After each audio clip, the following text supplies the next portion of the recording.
మా latest videos కోసం మా ఈ తెలుగు న్యూస్ ఛానల్ సబ్స్క్రైబ్ చేసి గంట సింబల్ యాక్టివేట్ చేసుకోండి. పక్షి చేసిన శివరాత్రి కథ. ఈ కథను శివరాత్రిలోపు వింటే మీకు అదృష్టం వరిస్తుంది. మీ ఇంటిలో ఉన్న పేదరికమంతా కూడా తొలగిపోతుంది. శివరాత్రికి సంబంధించిన ఈ పక్షి కథ శివపురాణంలోనిది. ఈ కథ ఎంతో పవిత్రమైనది. సాక్షాత్తు ఆ పరమేశ్వరుడే ఈ కథ విన్న వారికి సిరి సంపదలను ప్రసాదిస్తారు. శ్రద్ధగా ఈ కథ వినటం వల్ల మీ జీవితంలో ఉన్న దుఃఖాలు అన్నీ కూడా తొలగిపోతాయి. శివరాత్రిలోపు ఈ కథ విన్న వారిపై ఆ మహాశివుని అనుగ్రహం ఎల్లప్పుడూ ఉంటుంది. చాంద్రమానం హిందూ క్యాలెండర్ ప్రకారం ప్రతి నెల శివరాత్రి వస్తుంది. అయితే వీటిని మాస శివరాత్రులు అంటారు. కానీ సంవత్సరంలో ఒకేసారి మాఘమాసంలోని కృష్ణపక్షంలో చతుర్దశి నాడు మహాశివరాత్రి వస్తుంది. మహాశివరాత్రి పర్వదినం సాధారణంగా ఫిబ్రవరి నెలలో కానీ మార్చి నెలలో కానీ వస్తుంది. శీతాకాలం ముగింపు మరియు వసంతకాలము వేసవికాల ప్రారంభంలో శివరాత్రి వస్తుంది. మహాశివరాత్రి పర్వదినాన్ని శక్తి, ప్రేమ, ఏకత్వం యొక్క స్వరూపంగా భావిస్తారు. ఈరోజు మనం శివరాత్రికి సంబంధించిన ఒక పక్షి కథను విందాం. ఎక్కడా కూడా స్కిప్ చేయకుండా పూర్తిగా చూడండి. అలాగే మా వీడియో నచ్చితే లైక్ చేసి షేర్ చేయండి. అలాగే మా ఛానల్ని కూడా సబ్స్క్రైబ్ చేసుకొని మాకు సపోర్ట్ చేయండి. ఇక వీడియోలోకి వస్తే, మహాశివరాత్రి వ్రతం చేసేవారు కానీ లేదా సోమవార వ్రతం చేసేవారు కానీ ఈ కథను విన్నట్లయితే వారికి సకల శుభాలు చేకూరుతాయి. త్వరలో మీకు అదృష్టం పడుతుంది. మంచి కర్మలు చేయడానికి ఈ కథ ఒక ప్రేరణగా ఉంటుంది. మనుషులు తమ జీవితంలో సన్మార్గంలో నడవడానికి ఈ కథ ఒక ప్రేరణగా ఉంటుంది. ఆ కథ ఏమిటి అంటే, ప్రాచీన కాలంలో ఒక నగరంలో ఒక సేటు మరియు అతని భార్య ఉండేవారు. ఈ దంపతులకు దేనికి లోటు ఉండేది కాదు. ఆ నగరంలో అధిక ధనవంతులు ఎవరైనా ఉన్నారు అంటే అది ఈ సేటు మరియు సేటు భార్యనే. ఆ నగరంలో అందరికన్నా ఆస్తులు ఎక్కువ ఉన్నవారు ఈ దంపతులు. కానీ వీరికి ఎంత ఆస్తి ఉన్నా వీరు ఇతరులకు ఏమీ ఇచ్చేవారు కాదు. దాన ధర్మాలు వంటివి కూడా చేసేవారు కాదు. పుణ్యకార్యాలు, దైవ కార్యాలు కానీ చేసేవారు కాదు. వారి జీవితంలో ఎప్పుడూ కూడా కనీసం ఒక్క మనిషి కడుపు నిండా అన్నం పెట్టింది కూడా లేదు. ఒకరి ఆకలిని తీర్చింది లేదు. ఇలాంటి ఈ దంపతులకు సంతానం కూడా లేదు. ఆ సేటు ఇంటి దగ్గరలో ఒక చెట్టు ఉండేది. ఆ చెట్టుపై ఒక పక్షి కుటుంబం నివసిస్తూ ఉండేది. ఆ పక్షికి 2 చిన్న పిల్లలు ఉన్నాయి. పక్షి రోజు నగరంలోనికి ఆహారం కోసం వెళ్తూ ఉండేది. అక్కడక్కడ పడిన ధాన్యాలను, గింజలను తీసుకుని తన గూటికి చేరుకునేది. వాటితో పిల్లల ఆహారాన్ని తీర్చేది. పక్షి రోజు నగరంలోనికి వెళ్ళి ఆహారం సేకరించే క్రమంలోనే సేటు ఉన్న ఇంటికి కూడా వెళ్ళేది. కానీ అక్కడ ఆ పక్షికి ఒక్క గింజ కూడా దొరికేది కాదు. పక్షి తన మనసులో ఎలా అనుకుంటూ ఉండేది, పూర్తి నగరంలో పెద్ద ఇల్లు ఈ సేటుదే. సేటు చాలా ధనవంతుడు, కానీ ఇతను ఎటువంటి దానాలు చేయటం లేదు. కనీసం ఎవరికి భిక్ష కూడా వేయటం లేదు. ఏ జీవ జంతువులకు కూడా ఇతను సహాయం చేయటం లేదు. పక్షులకు ధాన్యం కూడా వేయటం లేదు. ఈ సేటు చాలా పిసినారి అని అనుకుంది. ఒకరోజు ఆ పక్షి తన గూడు నుండి బయలుదేరి ఆ సేటు ఇంటి వద్ద వాలింది. అదే సమయంలో ఆ సేటు మరియు అతని భార్య ఇలా మాట్లాడుకుంటూ ఉన్నారు. సేటు భార్య సేటుతో ఇలా అంటుంది, ఏవండి, మన దగ్గర చాలా ధనం ఉంది. అన్ని సంపదలు ఉన్నాయి. పూర్తి నగరంలో మనమే ధనవంతులం. మనకు తినడానికి తిండి ఉంది. మనకు తిండికి, డబ్బుకు ఎటువంటి లోటు లేదు. ఈ ధనాన్ని మనం ఏం చేసుకుంటాం? మనకు వారసుడు కూడా లేడు. ఈ ధనాన్ని తినేవారు ఎవ్వరూ లేరని భర్తను అడిగేసరికి దానికి సేటు ఇలా అన్నాడు, ఇందులో మనం చేసేది ఏముంది? మన తలరాత అలా ఉంది. మన తలరాతలో పుత్రప్రాప్తి లేదు. ఎప్పటి వరకు మనం జీవించి ఉంటామో అప్పటి వరకు ఈ ధాన్యాన్ని తింటాము. అలానే ఎవరి తలరాతలో అయితే ఈ సంపాదనను తినాలి అని ఉంటుందో తర్వాత ఆ సంపదను వారు తింటారు. ఈ విధంగా ఆ దంపతులు మాట్లాడుకునేది ఆ పక్షి వింటూ ఉంటుంది. వారి మాటలు విన్నాక పక్షి అక్కడి నుండి వెళ్ళిపోతుంది. తన ఆహారాన్ని సేకరించుకొని తిరిగి మళ్ళీ గూటికి వెళ్తుంది. కానీ ప్రతిరోజు ఆ పక్షి సేటు ఇంటికి వెళ్ళి ఆ దంపతులు ఏం మాట్లాడుకుంటున్నారో వినేది. ఆ పక్షి చాలా మంచి స్వభావం కలిగి ఉండేది. దాని మనసు చాలా దయతో నిండి ఉండేది. ఆ సేటు భార్య కూడా ఆ పక్షిని చూస్తూ ఉండేది. ఆ సేటు భార్యకు ఆ పక్షి బాగా నచ్చింది. సేటుకు తెలియకుండా కొన్ని గింజలను దాచి ఆ పక్షికి ఆహారం వేసేది. ఆ పక్షి ఆ ఆహారాన్ని తింటూ ఉండేది. ఒకరోజు పక్షి మనసులో ఇలా అనుకుంటుంది, సేటు భార్య చాలా మంచిది, నాకు ప్రతిరోజు ధాన్యాన్ని కూడా వేస్తుంది. కానీ వారింటిలో పుత్రులు లేరు, ఏం చేయాలి? నేనేం చేస్తే ఆ సేటు భార్యకు పుత్రులు పుడతారు? ఒక స్త్రీ ఎప్పటి వరకు తల్లి కాకుండా ఉంటుంది? స్త్రీ ఒక తల్లి అయినప్పుడే తన యొక్క జీవితం పరిపూర్ణం అవుతుంది. ఒక ఆడదాని బాధ ఇంకొక ఆడదానికే అర్థమవుతుంది. ఇలా అనుకుంటూ ఆ సేటు భార్యను తలుచుకుంటూ ఎంతో బాధపడుతూ ఉండేది.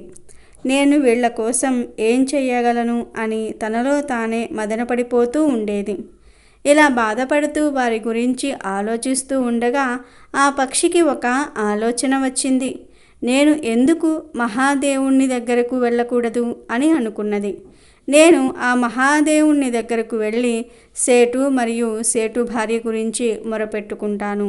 ఇలా ఆలోచిస్తూ తన గూడుకు వెళ్ళి తన భర్తతో ఇలా అంటుంది, నేను ఒక ముఖ్యమైన పని మీద బయటకు వెళ్తున్నాను. నేను వచ్చే వరకు పిల్లలను జాగ్రత్తగా చూసుకోండి. వారికి సమయానికి ఆహారాన్ని నీటిని అందించండి అని చెప్పి ఆ ఆడపక్షి ఆకాశ మార్గంలో ఎగురుకుంటూ వెళ్ళింది. పక్షి చాలా వేగంగా ఎగురుకుంటూ వెళ్ళిపోతూ ఉంది. తిండి నిద్రాహారాలు మానేసి ప్రయాణం చేస్తూనే ఉంది. అలా కొద్ది రోజులకు కైలాస పర్వతానికి చేరుకొని స్పృహ తప్పి పార్వతీదేవి కాళ్ల వద్ద పడిపోయింది. పార్వతీదేవి పాదాల వద్ద పడిన పక్షిని పార్వతీదేవి చేతిలోనికి తీసుకుంది. స్పృహ కోల్పోయిన ఆ పక్షికి మళ్ళీ స్పృహ వచ్చేలాగా చేసింది పార్వతీదేవి. తర్వాత పార్వతీదేవి ఆ పక్షితో ఇలా అంటుంది, ఓ పక్షి, నీవు ఎక్కడ నుండి వచ్చావు? నీవు ఎందుకు చాలా కంగారు పడుతూ ఉన్నావు? దానికి పక్షి ఇలా అంది, అమ్మా పార్వతీదేవి, నేను చాలా బాధలో ఉన్నాను. నేను చాలా దూరం నుండి వచ్చాను. కానీ ఈ దుఃఖమైతే నా కోసం కాదు, వేరే వారి కోసం నేను దుఃఖంలో ఉన్నాను అని పక్షి అంటుంది. దానికి పార్వతీదేవి ఇలా అడుగుతుంది, చూడు పక్షి, నువ్వు విషయం ఏమిటో నాకు అర్థమయ్యేలాగా చెప్పు. అసలు విషయం ఏమిటి? వివరంగా చెప్పు అని అడుగగా పక్షి ఇలా అంటుంది, అమ్మ పార్వతీదేవి, నేను నివసించే నగరంలో ఒక సేటు మరియు అతని భార్య నివసిస్తూ ఉన్నారు. వారికి పుత్రులు లేరు. ఆ సేటు భార్య చాలా మంచిది. ఆమెకు ఒక పుత్రుణ్ణి ఇవ్వండి అని పార్వతీదేవిని పక్షి అడిగింది. ఆ మాట చెప్పి ఆ పక్షి మళ్ళీ స్పృహ కోల్పోయింది. పార్వతీదేవి మళ్ళీ ఆ పక్షిని స్పృహలోనికి తేవడానికి బాగా కష్టపడింది. చివరికి ఎలాగోలా పక్షిని స్పృహలోనికి తెచ్చి దానికి కొంచెం ఆహారాన్ని మరియు నీటిని అందించింది. పక్షితో పార్వతీదేవి ఇలా అంటుంది, నీవు చింతించకు, కొంచెం సమయంలోనే మహాదేవుడు ధ్యానం నుండి లేస్తారు. తర్వాత నీవు ఆ మహాదేవునితో మాట్లాడు అని చెప్పింది. ఇక కొంత సమయానికి మహాదేవుడు ధ్యానంలో నుండి లేచాడు. ఇక పార్వతీదేవి ఆ పక్షిని చేతిలోనికి తీసుకొని ఆ మహాదేవుని దగ్గరకు వెళ్ళి ఇలా అంటుంది, ఫలానా నగరంలో ఒక సేటు మరియు అతని భార్య నివసిస్తూ ఉన్నారు. వారి తలరాతలో పుత్ర సంతానం ఉన్నదా లేదా అని పార్వతీదేవి అడిగింది. ఇక ఆ మహాశివుడు ధ్యానంలోనికి వెళ్ళి అంతా తెలుసుకొని పార్వతీదేవితో ఇలా అంటాడు, చూడు దేవి, వారి తలరాతలో పుత్రులు లేరు అంటాడు. అప్పుడు పార్వతీదేవి ఇలా అంటుంది, స్వామి, వారి తలరాతలో పుత్రులు లేకపోయినా సరే మీరు వారికి ఒక పుత్రుణ్ణి ఇవ్వండి అని అంటుంది. దానికి మహాదేవుడు ఇలా అంటాడు, చూడు పార్వతీదేవి, నేను నీకు వివరంగా చెప్పాను. అతని తలరాతలో పుత్రులు లేరు. అలాంటిది అతడికి పుత్రుణ్ణి ఎలా ఇస్తాను అని అన్నాడు ఆ మహేశ్వరుడు. దానికి పార్వతీదేవి ఇలా అంటుంది, చూడండి స్వామి, ఈ పక్షి చాలా దూరం నుండి వచ్చింది. ఈ పక్షి చాలా ఆశతో మన దగ్గరకు వచ్చింది. మనం సహాయం చేస్తాం అనే నమ్మకంతో వచ్చింది. తనను ఖాళీ చేతులతో నేను పంపలేను అని అంటుంది. పార్వతీదేవి చెప్పిన మాటలు విని మహాదేవుడు ఇలా అన్నాడు, చూడు పార్వతి, నీ ప్రతి మాట నెరవేర్చే బాధ్యత నాపై ఉంది. నువ్వు అడిగావు కాబట్టి ఆ దంపతులకు నేను ఒక పుత్రుణ్ణి ఇస్తాను. కానీ నువ్వు ఆ పక్షికి చెప్పు, సేటు మరియు సేటు భార్య ఏ దానధర్మాలు ఎప్పుడూ చేయలేదు, పుణ్యకార్యాలు చేయలేదు. కానీ పుత్రులు కలిగాక మాత్రం దానధర్మాలు చేయాలి, పురాణ కథలు చదవాలి, దైవారాధన చేయాలి, ఇంటికి భిక్ష కోసం వచ్చిన వారికి భిక్షం వెయ్యాలి, భగవంతుడి నామస్మరణ చెయ్యాలి అని చెప్పు అని చెప్పాడు. దానికి ఆ పక్షి ఇలా అంటుంది, చూడు దేవా, నేను నా తరపు నుండి పూర్తిగా ప్రయత్నం చేస్తాను అని చెప్పింది. శివుడు చెప్పిన అన్ని మాటలను విని అన్నిటినీ అంగీకరిస్తుంది. ఇక పరమేశ్వరుడు తదాస్తు అని చెప్పి పక్షికి వరాన్ని ఇచ్చాడు. తర్వాత పక్షి ఆది దంపతులకు నమస్కరించి అక్కడి నుండి వెళ్ళి తన గూటికి చేరుకుంటుంది. అది జరిగిన కొంతకాలానికి సేటు భార్య గర్భం ధరించి ఒక పుత్రుణ్ణి కంటుంది. వారు ఎంతో సంతోషంగా ఉంటారు. ఆ పుత్రుణ్ణి చూసి ఆ పక్షి కూడా చాలా సంతోషిస్తుంది. తాను పడిన కష్టానికి తగిన ప్రతిఫలం దక్కిందని ఆ పక్షి చాలా ఆనందిస్తుంది. ఆ పక్షి ఇలా అనుకుంటుంది, ఈ నగరంలోనే పెద్ద ధనవంతుడు ఆ సేటు. తన పుత్రుడికి మంచి మంచి ఆహార పదార్థాలు తినిపిస్తాడు. ఏదో ఒకటి జారి కిందకు పడుతుంది, అది మాకు ఆహారంగా దొరుకుతుంది అని ఆలోచిస్తూ ఆ పక్షి చాలా సంతోషంగా ఉంటుంది. ఇలా ఉండగా 4 శివరాత్రులు గడిచిపోతాయి. 5వ శివరాత్రి వచ్చేసరికి ఆ పక్షి ఎంతో బాధగా ఉంటుంది. సేటు కొడుక్కి 5వ సంవత్సరం రాబోతోంది. కానీ ఈ సేటు మరియు సేటు భార్య ఎలాంటి పుణ్యకార్యం కానీ దాన ధర్మాలు కానీ చేయటం లేదు. వీరు దాన ధర్మాలు చేయకపోతే పుత్రుడు అల్పాయుష్కుడు అయిపోతాడు. అదే ఆలోచిస్తూ ఆ పక్షి చాలా దుఃఖంగా ఉంటుంది. నేను సేటు మరియు సేటు భార్యకు ఎలా చెప్పాలి? వారికి నా భాష అర్థం కావటం లేదు. నేను ఏం చెయ్యాలని ఆలోచిస్తుంది. మళ్ళీ పార్వతీ పరమేశ్వర్ల దగ్గరకు వెళ్ళాలని అనుకుంటుంది. ఈసారి పక్షి పిల్లలు పెద్దవి అవుతాయి. వాటితో తల్లి పక్షి ఇలా అంటుంది, నేను కొద్ది రోజులు బయటకు వెళ్తాను, మీరు జాగ్రత్తగా ఉండండి అని చెప్పి ఆకాశంలో ఎగురుకుంటూ కైలాసం చేరుకుంటుంది. పార్వతీదేవి కాళ్ళపై పడింది. పార్వతీదేవి పక్షిని చేతిలోనికి తీసుకుని ఇలా అంటుంది, చూడు పక్షి, నువ్వు ఏదైతే అడిగావో, ఎలా జరగాలి అని నువ్వు అనుకున్నావో అలాగే జరిగింది కదా, మళ్ళీ ఎందుకు ఇంత దూరం వచ్చావు అని అడిగింది. దానికి పక్షి ఇలా అంది, తల్లి, నేను సేటు మరియు సేటు భార్యను సన్మార్గంలోనికి తీసుకురావటంలో విఫలమయ్యాను. వారిని ధర్మ మార్గంలోనికి నేను పంపించలేకపోయాను. ఆ దంపతులు ఇదివరకు ఎలా ఉన్నారో పుత్రుడు జన్మించాక కూడా అలానే ఉన్నారు. ఏ దానధర్మాలు చేయటం లేదు అని పక్షి బాధపడుతూ చెప్పింది. దానికి పరమశివుడు ఇలా అన్నాడు, చూడు పక్షి, వాళ్ళు ఇలానే ఉంటే వారి పుత్రుడు అల్పాయుష్కుడు అవుతాడు అని చెప్పాడు. ఆ మాట విని ఆ పక్షి పార్వతీదేవి పాదాలపై పడి తలను కొట్టుకోవటం ప్రారంభించింది. అమ్మా పార్వతీదేవి, అలా జరగడానికి వీలు లేదు. వాళ్ళ పుత్రుడు దీర్ఘాయుష్మంతుడు అవ్వాలి. పక్షికి అర్థమైంది. ఏమైనా కావాలంటే పార్వతీదేవి పాదాలపై పడితే అమ్మవారి కోరికను పరమేశ్వరుడు ఖచ్చితంగా నెరవేరుస్తాడు అని అర్థమైపోయింది. అలా పక్షి పార్వతీదేవి పాదాలపై పడి తన తలను కొట్టుకోవటం మొదలుపెట్టింది. మళ్ళీ పార్వతీదేవి ఆ పక్షిని చేతిలోనికి తీసుకొని, పక్షి నువ్వు శాంతంగా ఉండు, నేను పరమేశ్వరుడితో మాట్లాడతాను అంటుంది. చూడు తల్లి, నేను నా సాయశక్తులా ప్రయత్నం చేశాను. నా భాష వారికి అర్థం కావటం లేదు. నా మాటలను వారు పట్టించుకోవటం లేదు. దానికి నేను ఏమి చెయ్యను తల్లి అని అంటుంది. మీరు మరియు మహాశివుడు అక్కడికి వెళ్ళి సేటు మరియు సేటు భార్యను సన్మార్గంలోనికి తీసుకురండి అని కోరింది. దానికి పార్వతీ పరమేశ్వర్లు ఇలా అన్నారు, సరే పక్షి, అలానే చేస్తాము. మేము చాలా తొందరలోనే సేటు మరియు సేటు భార్య ఇంటికి వస్తాము అని అనగానే పక్షి నమస్కరించి తిరిగి తన గూటికి వెళ్ళింది. ఇక పార్వతీ పరమేశ్వర్లు సాధు రూపాలలో సేటువారి ఇంటికి వెళ్ళి ఇలా అన్నారు, మీరు ఇప్పుడు మాకు భోజనం పెట్టకపోయినట్లయితే మీరు చాలా కష్టాలను అనుభవించవలసి వస్తుంది అని చెప్పాడు. అప్పుడు సేటు భార్య వారిద్దరికీ నమస్కరించి ఇలా అంటుంది, మీరు మాకు ఏ శాపాన్ని ఇవ్వకండి, మీకు తప్పకుండా భోజనం పెడతాము. ఆ విధంగా ఆ దంపతులిద్దరూ సాధురూపంలో వచ్చిన పార్వతీ పరమేశ్వర్లకు ఆహారం పెడతారు. ఆ ఇంటిలో ఉన్న బాబు అటూ ఇటూ తిరుగుతూ వీళ్లకు తీపి పదార్థాలను తీసుకొచ్చి ఇచ్చాడు. ఆ పిల్లవాడిని చూసి పార్వతీదేవి చాలా సంతోషించింది. భోజనం పూర్తయిన తర్వాత సాధురూపంలో ఉన్న పార్వతీ పరమేశ్వర్లు ఇంటి నుండి బయటకు వచ్చి ఆ దంపతులతో ఇలా అన్నారు, మీ ఇద్దరూ చాలా జాగ్రత్తగా వినండి. మీరు తప్పులైతే చాలానే చేశారు, ఇప్పటికీ తప్పులను చేస్తూనే ఉన్నారు. మీరు ఈ విధంగా ఉంటే మీ పుత్రుడికి ఆపద రానున్నది.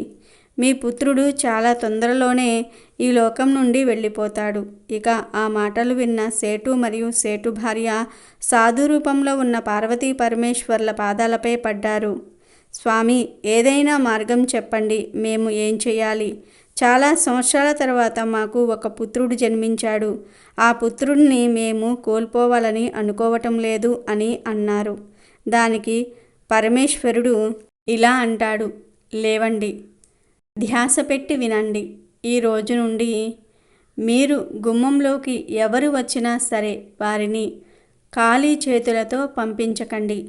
వాళ్లకు దాన ధర్మాలు చేయండి. అవసరంలో ఉన్నవారికి సహాయం చేయండి. మూగ జీవాలకు ఆహారం పెట్టండి. ధర్మ కార్యాలను చేయండి. మహాశివరాత్రి వ్రతాన్ని చేయండి. ఈశ్వరుణ్ణి ప్రార్థించండి అని అన్నారు. మహాశివుడు చెప్పిందంతా కూడా విని భార్యాభర్తలు ఇద్దరూ కూడా నమస్కరించుకొని సాధురూపంలో ఉన్న పార్వతీ పరమేశ్వరుల కాళ్ళపై పడతారు. స్వామి, మీరు చెప్పిన విధంగానే చేస్తాం అని అన్నారు.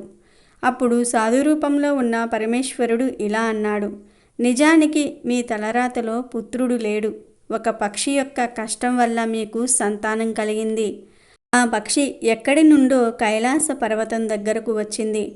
పరమేశ్వరుణ్ణి వేడుకుంది. ఆ పక్షి యొక్క కష్టం వల్ల మీ ఇంటిలో ఒక అందమైన పుత్రుడు ఆడుకుంటున్నాడు అనేసరికి అది విని సేటు మరియు సేటు భార్య ఇలా అడుగుతున్నారు, స్వామి, ఆ పక్షి ఎవరు అని అడిగారు.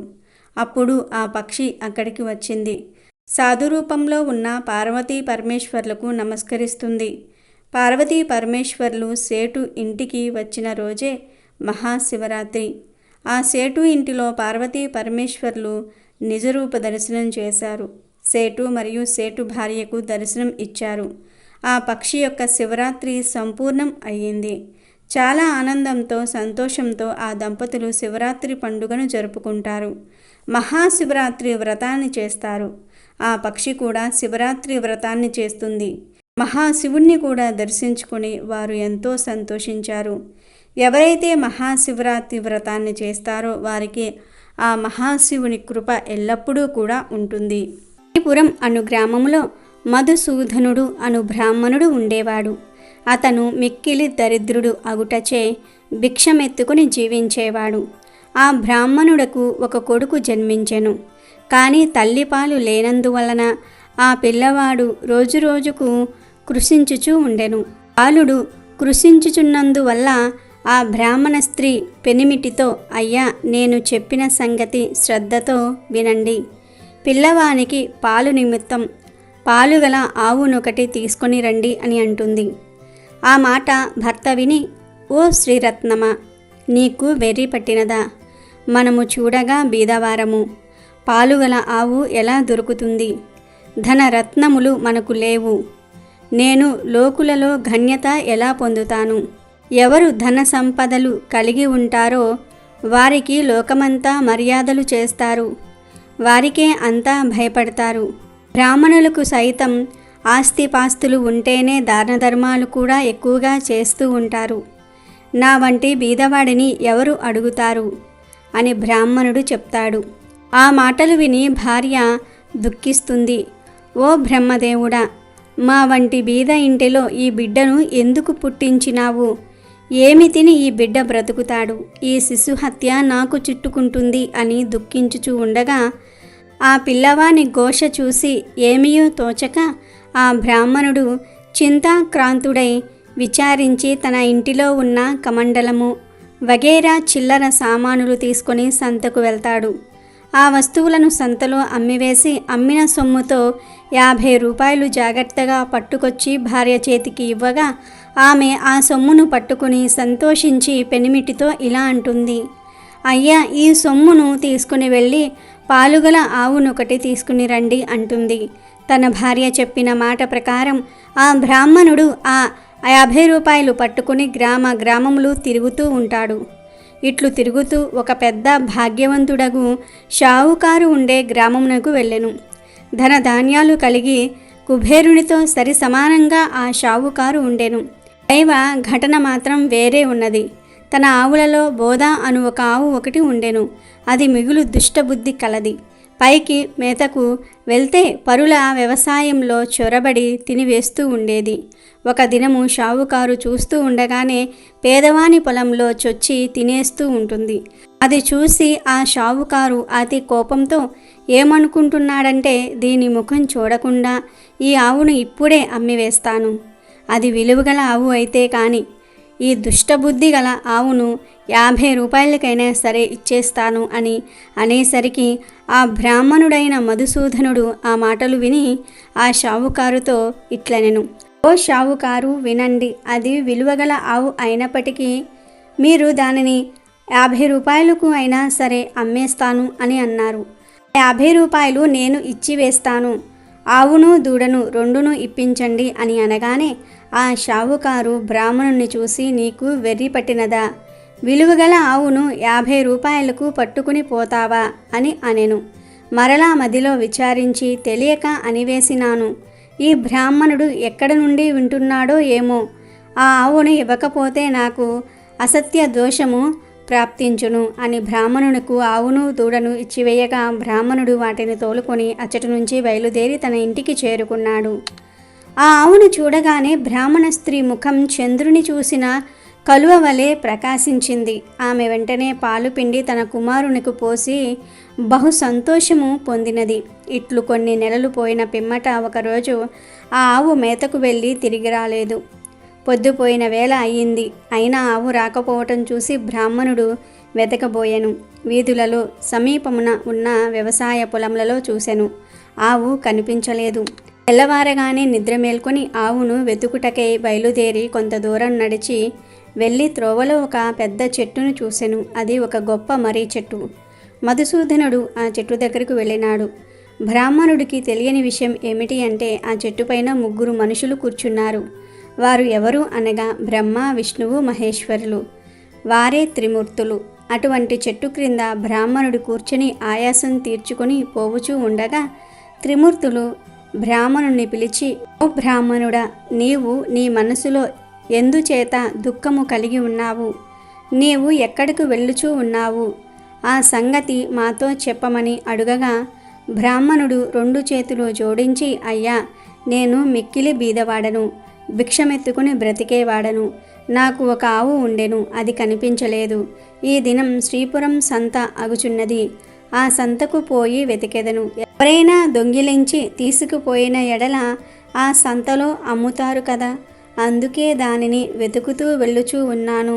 ఓ త్రినాథ స్వాములారా అని తన వృత్తాంతం చెప్పెను. అది విని బ్రాహ్మణుడితో త్రిమూర్తులు, నీవు ఇప్పుడు సంతకు వెళ్ళుచూ ఉన్నావు కదా, మా నిమిత్తం ఏమైనా కొన్ని దినుసులు తీసుకుని రాగలవా అని అన్నారు. బ్రాహ్మణుడు ఏమి దినుసులు కావాలనని అడుగగా త్రిమూర్తులు ఇట్లనిరి, 1 పైసా గంజాయి, 1 పైసా ఆకువక్కలు, 1 పైసా నూనె మాత్రం తెచ్చి ఇమ్మని చెప్పిరి.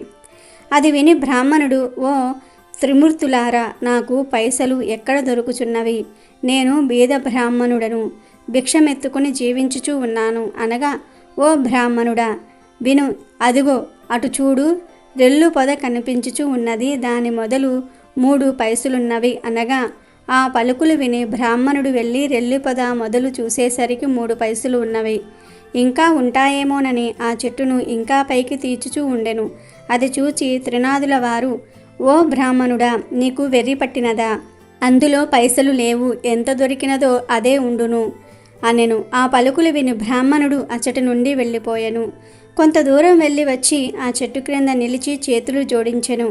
అది చూచి త్రిమూర్తులు, తిరిగి ఎందుకు వచ్చావు అని అడిగారు.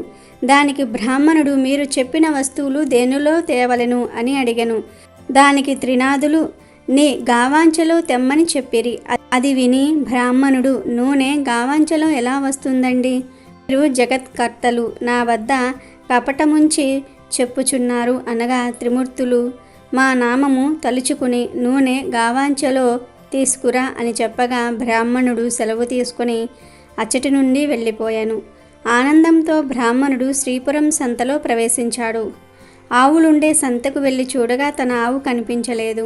ఆకులు, చెక్కలు, గంజాయి పుచ్చుకొని నూనె గురించి బజారుకు వెళ్ళి తేలుకల వాడిని నూనె అడిగెను. గావాంచ చూపి ఇందులో 1 పైసా నూనె పొయ్యమనెను. ఈ సంగతి తెలుకలవాడు చూసి బ్రాహ్మణుడు పిచ్చి మనిషి కాబోలునని నూనె లేదు అని చెప్పాను. అచ్చటి నుండి మరి ఒక ముసలి తెలుకలవాడిని నూనె అడిగెను. ఆ ముసలివాడు చూసి నూనె ఎంతది కావలెను అని అడుగగా 1 పైసా నూనె మాత్రం పట్టుకుపోవుదునని ఆ బ్రాహ్మణుడు చెప్పెను. తెలుకలవాడు నూనె కొలిచెను. బ్రాహ్మణుడు గావాంచ చూపించెను. అప్పుడు తేలుకలవారు, ఈ బ్రాహ్మణుడు వికారపు వాడు, వీనిని మోసం చేసి పైసా తీసుకుంటాను అని ఆలోచించుకుని కొలత పాత్రను తిరగవేసి నూనె కొలిచి ఇచ్చెను. విప్రుడు గావాంచ కొన చెంగును పట్టుకుని అచ్చటి నుండి వెళ్ళిపోయెను. అంతే, తెలుకలవాని కుండలో నూనె కొంచెమైనను లేకుండా పోయింది. అది చూసి తెలుకలవాడు మూర్ఛపోయినాడు. తెలికల వాళ్ళందరూ కూడా పరిగెత్తుకొచ్చి ముసలివాని ముఖముపై నీళ్లు చల్లి సేద తీర్చి కూర్చుండబెట్టినారు. ఏమి చెప్పుదను, ఎక్కడి నుంచే ఒక బ్రాహ్మణుడు వచ్చి గిద్దెడు నూనె కొన్నాడు. ఇప్పుడే ఇట్లు వెళ్ళినాడు. కుండలో చూడగానే నూనె లేదని చెప్పగా అందరూ విచారించారు. ఆ విప్రుడు మా వద్దకు వచ్చి మమ్ము కూడా నూనె అడిగినాడు, లేదని అనగా వెళ్ళిపోయినాడు. కాగున అందరూ విచారించి పరిగెత్తుకొని బ్రాహ్మణుడి వద్దకు వెళ్ళి ఇలా అన్నారు, విప్రుడా విను, మీరు నూనె కొన్నారు కదా, అది కొలతకు తక్కువగా ఉన్నది, పూర్తిగా ఇచ్చివేస్తాము, పట్టుకొని వెళ్ళండి అన్నారు. దాంతో మళ్ళీ మధుసూదనుడు సంతకు వెళ్ళాడు. ఈసారి ముందు తెచ్చిన గిద్దెతోనే నూనెను సరిగ్గా కొలవగా ఎప్పటిలాగానే ఆ నూనె గిన్ని నిండుగా అయినది. అది చూసి ముసలి వ్యాపారి అనగా నూనె అమ్మేవాడు ఆనందము చెందాడు. విప్రుని గావాంచలో చమురు ఉంచారు. అది పట్టుకుని విప్రుడు వెడలిపోయినాడు. అలా బ్రాహ్మణుడు త్రిమూర్తుల దగ్గరకు వెళ్ళి వారికి సామానులు ఇచ్చివేసి సెలవు అడిగినాడు. సెలవు అడగగానే త్రిమూర్తులు విప్రునితో ఏమన్నారంటే, ఓయి, నీ కష్టము చూసి మా మదిలో దయ కలిగినది. ఒక మాట విను, నీవు త్రినాదుల పూజ చేస్తే నీ దరిద్రము పటాపంచలై అధిక సంపదలు కలుగునని త్రినాదులనగా, అది విని బ్రాహ్మణుడు, స్వామి, ఏ ఏ వస్తువులతో మిమ్మలను పూజ చేయాలి అని అడుగగా త్రినాదులు ఇలా అన్నారు, ఓ ద్విజుడా వినుము, మా పూజకు అధిక ద్రవ్యము అక్కరలేదు, కొంచెముతోనే తృప్తి పొందుదుము. ఇప్పుడు నీవు తెచ్చిన 3 పైసల సామాగ్రి చాలును. త్రిమూర్తుల పూజ ద్రవ్యములు ఇంతే, మాకు వీటితోనే పూజ చెయ్యము. మట్టి చిలుమల యందు గంజాయి నిలిపి అందులో నిప్పుతో ధూపము వెయ్యవలెను. దీప ప్రమ్మిదలు 3 వేసి అందులో చమురు వేసి వత్తులు వేసి ఆకు చెక్కలు జాగ్రత్త చేసి ఉంచి రాత్రి తొలిజాములో నీ ఇంటిలోనికి నీ స్నేహితులను పిలిచి పూజా ద్రవ్యములు తెచ్చి అచట ఉంచి సకల పదార్థములను స్వాములకు సమర్పించవలెను. అలా చేస్తే సకల పాపములు నశించును అని త్రిమూర్తులు మధుసూదనుడితో చెప్పెను. అది విని మధుసూదనుడు పూజ చేయుటకు ఉపక్రమించెను. చెట్టు మొదటనే పూజ ఆరంభించి గంజాయి ముందు తయారుపరచాడు. అప్పుడు త్రిమూర్తులు నీ గావాంచె చెంగు చీరి వర్తులు చేయమనగా ద్విజుడు నేను బీద బ్రాహ్మణుడను, భిక్షమెత్తుకుని దినమును గడుపుకొని కుటుంబ పోషణ చేసుకుంటూ ఉంటాను. అన్న వస్త్రములకు బహు కష్ట పడుచున్నాను. దీపము ముట్టించుటకు అగ్గి లేదు. నా గావాంఛ వత్తులకు ప్రాప్తమైనది. నా ఆవు దొంగల పాలైనది.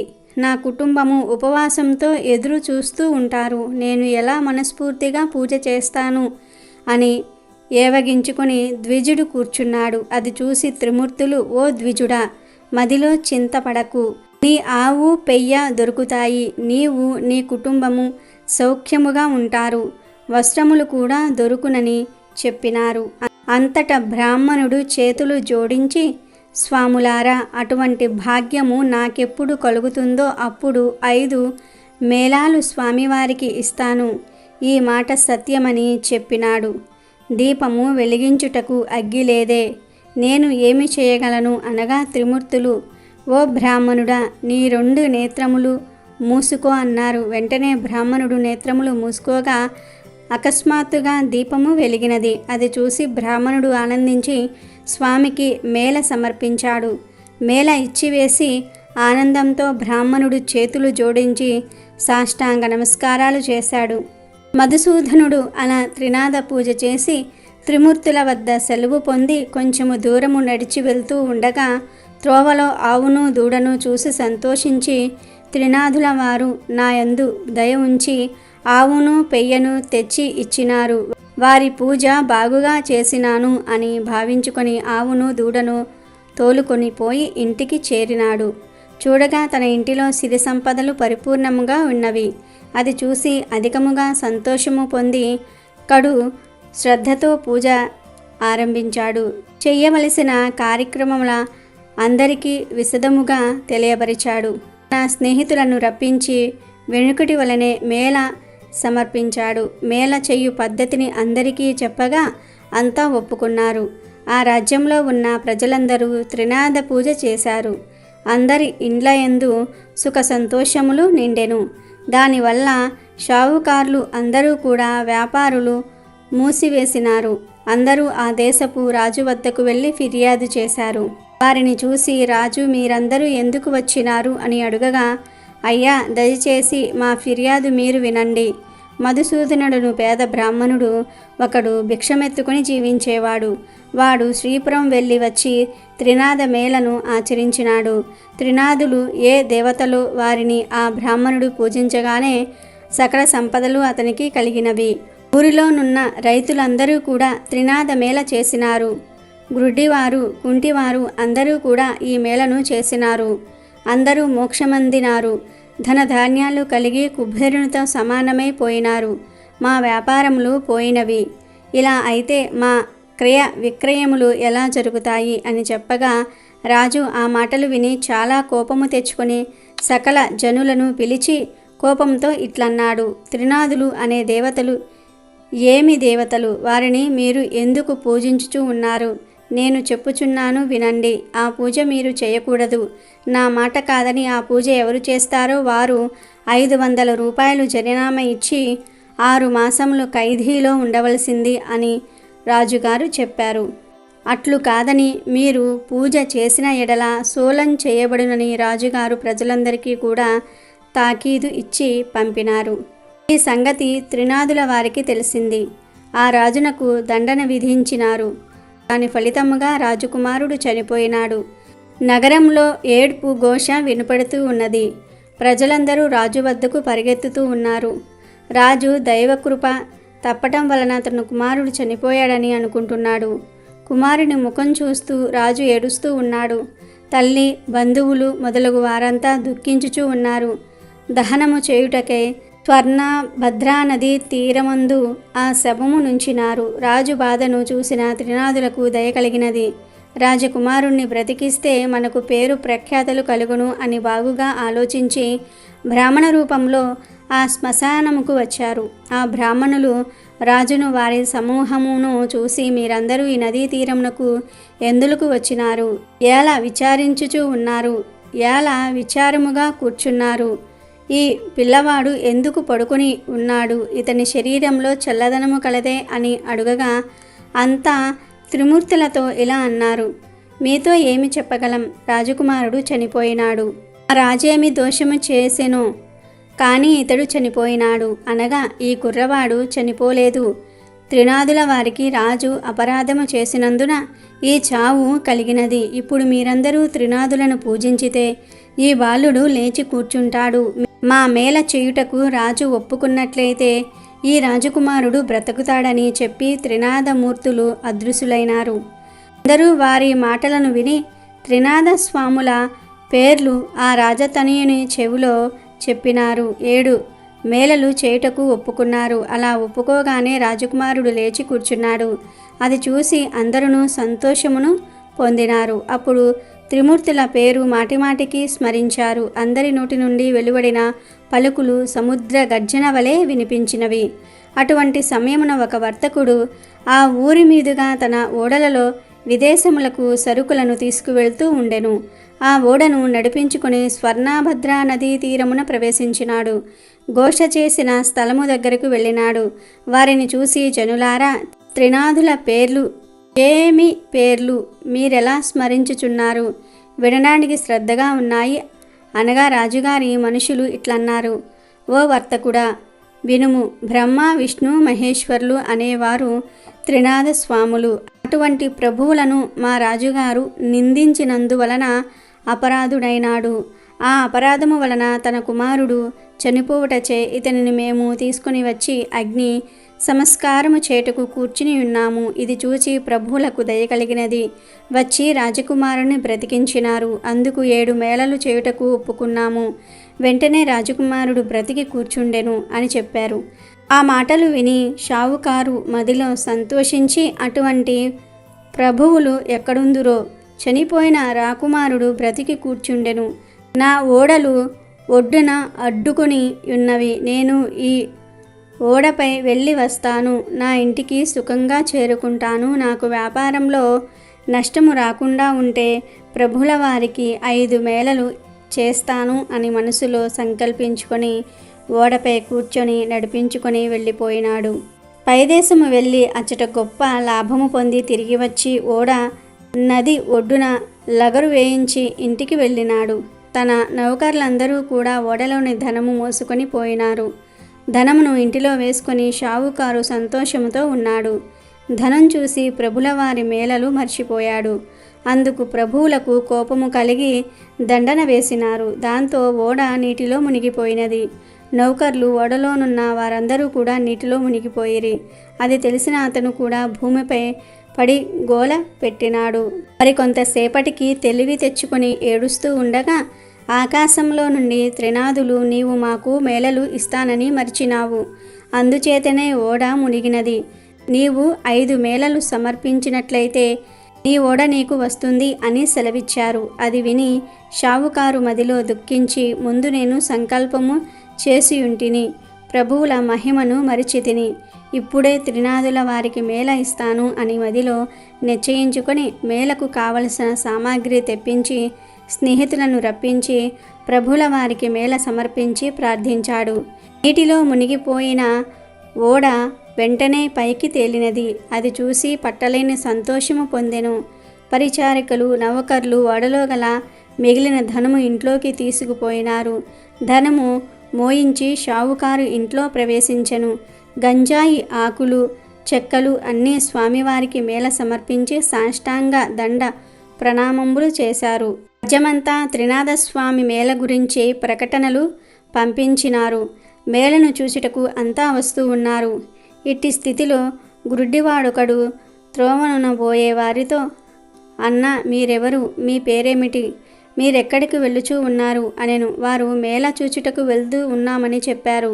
అది విని గుడ్డివారు, నాకు కండ్లు కానరావు, మీరందరూ నేత్రములతో చూస్తారు, నేను దేనితో చూస్తాను అని అనగా, గుడ్డివాడా, త్రినాథస్వామి వారిని భజింపుము, నీ కన్నులు బాగుగా వస్తాయి, ప్రభుల వారి మహిమ చూడవచ్చును అని చెప్పి వారంతా మేళ వద్దకు ప్రవేశించారు. గుడ్డివాడు ఆ త్రోవలో కూర్చొని స్వామివారి భజన చేయుచూ ఉండగా కొంచెము కన్నులు కనిపించినవి. అప్పుడు గుడ్డివాడు కొంత దూరము పోయినాడు. దారిలో ఒక పొట్టవాడు కూర్చుని ఉన్నాడు. ఆ పొట్టవాడు గుడ్డివాడిని చూసి, నీవు గుడ్డివాడువు, ఇంత కష్టంతో ఎక్కడికి వెళ్ళుచూ ఉన్నావు అని అడిగాడు.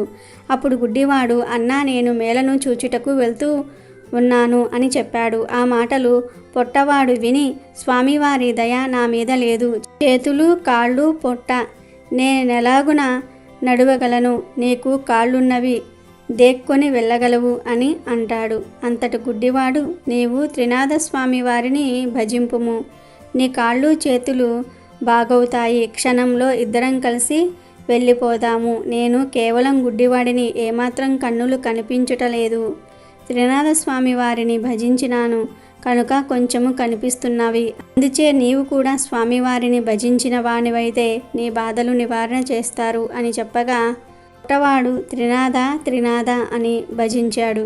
గుడ్డి అన్న, నీకు కాళ్ళు ఉన్నవి, నడవగలవు, నేను ఎలాగూ నడవగలను, నన్ను నీ భుజము మీద కూర్చుండబెట్టుకొని నెమ్మదిగా నడిచి వెళ్ళు, నేను త్రోవ చూపుతూ ఉంటాను, నిశ్చయంగా ఇద్దరము మేళకు చేరుకుందాము అని పొట్టవాడు చెప్తాడు.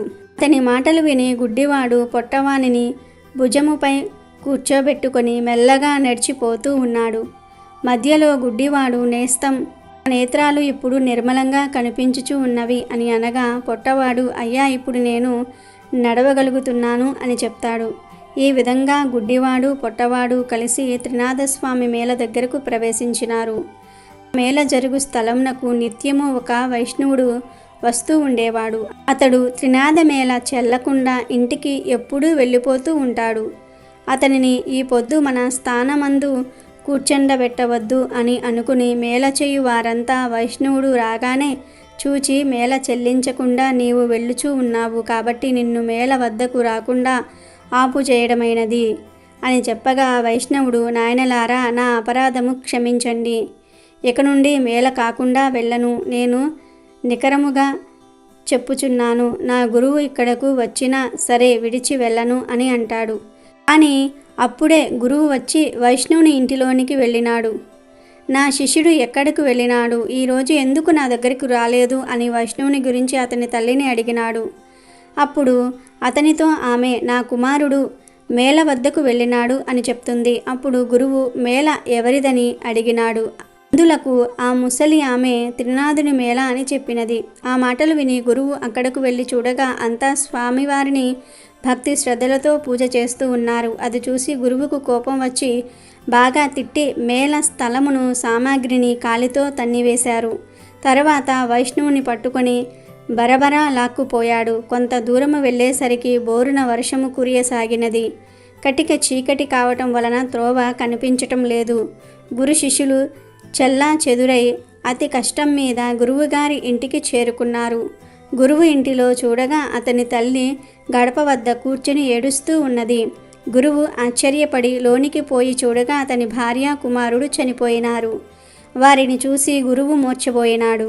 శిష్యుడు పట్టుకుని లేపి కూర్చుండబెట్టి ముఖముపై నీళ్లు చల్లి, అయ్యా, తమరు త్రినాథస్వామి వారికి అపరాధాలు చేశారు, త్రినాథ మేళను పాడు చేసినారు, అందుకే మీకు ఈ దుస్థితి కలిగినది. మీరు నిష్ఠతో స్వామివారి మేళను చేసిన ఎడల మీ భార్య కుమారులు బ్రతుకుతారు అని శిష్యుడు చెప్పగా, ఆ మాటలు విని గురువు 5 మేళలు ఇచ్చుటకు ఒప్పుకొనగా వెంటనే భార్య కుమారులు లేచి కూర్చున్నారు. త్రినాథ మేళ పాడు చేసినందుకు నాకు తగిన శిక్ష వేసినాడు స్వామి. నేను మూర్ఖుడను, అధముడను, ప్రభుల వారి మహిమ తెలుసుకొనలేకపోతిని అని ప్రభుల వారిని క్షమాపణ వేడి మేళలకు కావలసిన పదార్థములు యావత్తు తెప్పించి అందరితో కలిసి మేళ సమర్పించాడు. నూనె కాండము చెల్లినది. ప్రభుల వారి పూజ కావచ్చినది. ఆకులు, చెక్కలు, గంజాయిని అందరూ కూడా పంచుకుని సేవించి సుఖమనుభవించారు. ఈ చరిత్ర ఎవరు వింటారో వారికి కుష్టి వ్యాధి, గ్రుడ్డితనము కూడా పోయి తరిస్తారు. పుత్రులు లేని స్త్రీ నిర్మలంగా వింటే పుత్రులు పుడతారు. ఎవరైనా కొంటిగా హాస్యము చేసిన ఎడల నడ్డితనము, గుడ్డితనము కలుగుతుంది. ఈ కథను మహాశివరాత్రిలోపు ఎవరైతే వింటారో వారు శివలోక అనుగ్రహం పొందుతారు. ఈ కథను శ్రద్ధతో విన్నవారికి అదృష్టం వెతుక్కుంటూ వస్తుంది. జీవించి ఉన్నంతకాలం భోగభాగ్యాలను అనుభవిస్తారు. ఈ కథ విన్నవారి ఇంటిలో అన్ని శుభాలే జరుగుతాయి.